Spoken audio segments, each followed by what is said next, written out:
So, I'm pretty sure that many people are still playing and talking about the GameCube, which released over 2 decades ago. But why? Well, the answer is actually quite simple.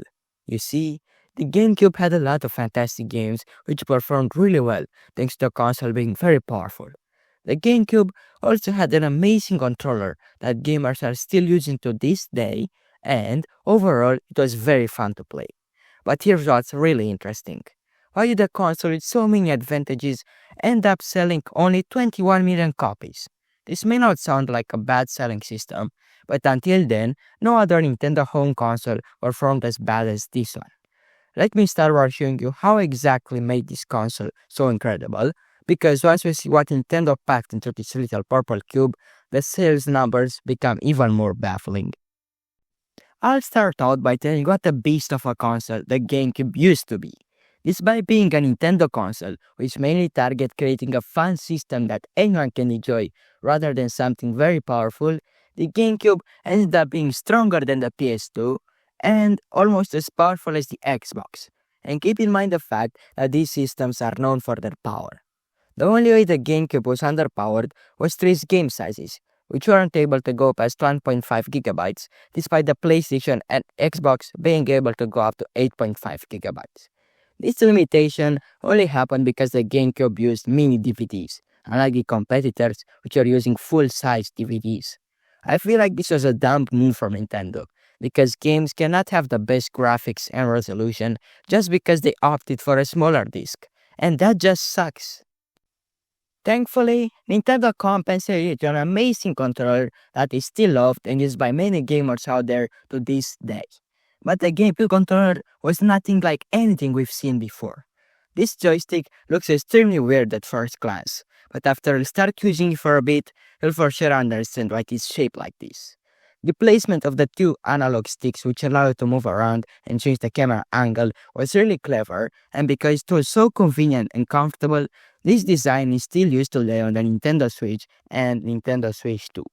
Then, Nintendo made another smart choice and made the A button bigger compared to the other buttons so that it could be pressed easier. By the way, the A button was used in almost every game for actions that are used very often, like jumping in Mario games or attacking in games like Zelda. And actions that aren't used as much were attributed to the X and Y buttons, which are placed right next to the main button A. Yeah, this joystick is fantastic. Just don't get intimidated by the looks. Now, let's talk about the best part about this console. Its games. The GameCube arguably made some of the best Nintendo games of all time, and it also created some franchises that are beloved by many gamers out there. Some franchises are Pikmin, Animal Crossing, Luigi's Mansion, and a whole lot of Mario sports games like Mario Tennis, Baseball, and Strikers. Even though Nintendo didn't technically create Mario Party on the GameCube, it for sure reinvented the series and created the best Mario Party titles we've ever gotten. The same thing is valid for Smash Bros. Melee. Even though it wasn't the first entering the series, at the time, this game changed Smash Bros. By introducing elements that are still being used in the newest Smash games out there. That's pretty much it for the new franchises introduced or revived by the GameCube. But this console also did a great job by creating new entries for already existing series. Some examples are Mario Sunshine. Even though it has got its flaws, it's for sure worth playing. Metroid Prime, which was the game that made the jump for 3D Metroid games. Zelda the Wind Waker, which is simply a perfect game. Mario Kart Double Dash, this game is just underrated and it deserves more love. And finally, Paper Mario the Thousand Year Door. This game is the best Mario RPG ever and it is almost impossible to recreate this masterpiece. I could spend a whole day talking about GameCube games and franchises, but for the sake of this video, I'll move on to the reason why this console didn't reach its full potential.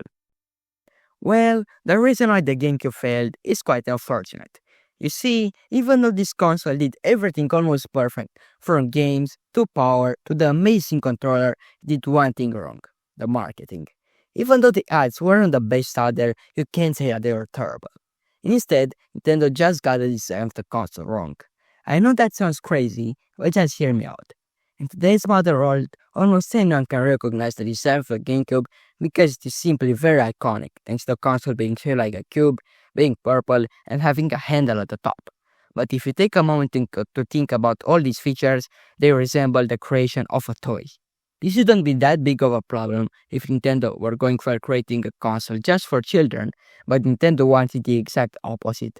A console that mainly targets adults and teenagers, but can be also played by kids. And this design doesn't resemble that at all. It looks very childish. And once Xbox and PlayStation realized that, they made sure not to make the same mistake. So they opted for a clean, minimalist design that is sleek and look amazing.